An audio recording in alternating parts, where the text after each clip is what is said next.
Good morning, જય શ્રી કૃષ્ણ, જય દશામાં. જે દશામાં બેસાડ્યા તમારા જેઠાણીના ઘરે, તો તમે બધા પણ દર્શન કરીને ફાઇનલી હું પહોંચી ગઈ હતી મારા મિશન પર. ટમેટા અને મરચાંની ચટણી મૂકી દીધી ને અમારા માટે હતી મેથીની સબ્જી, તો એ બનાવતી હતી.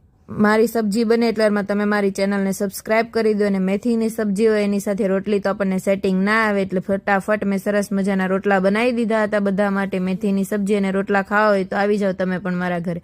અને મારા રોટલા કેવા બન્યા છે જરા કમેન્ટમાં કહેજો. અમારા ઘરે ક્યારે એક સબ્જી કે એક વસ્તુથી કામ ના ચાલે. જેઠાણી બને તો દિવાસો, તો એના માટે ફરાળી રોટલી અને ચટણી બનાવી દીધી ને ગેસ રસોઈ કરીને થાકી ગઈ એટલે બધો ગુસ્સો આની પર ઉતારી દીધો હતો. ક્યારના વેટ કરતા હતા, હવે જેઠાણી બાવ્યા 5:45 પર. માતા પણ કહે છે કે બહુ વેલા આવ્યા હો તમે લોકો પૂજા કરવા, 5:45 ઉપર.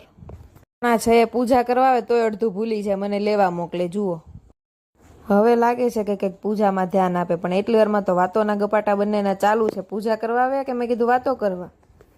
ફાઇનલી ભગવાનજીની આરતી કરી લીધી. જો બધા ઉભા હતા ને તો નિયતિ રહે ને એટલે બેઠા બેઠા આરતી કરે એવું નહોતું. મેં તો પતલા ઉભા થઈને આરતી કરો ને, જાડા બેસીને કરે. આરતી પૂરી કરી અને માતા સમજાવતા હતા કે આ વ્રત શા માટે કરવામાં આવે છે.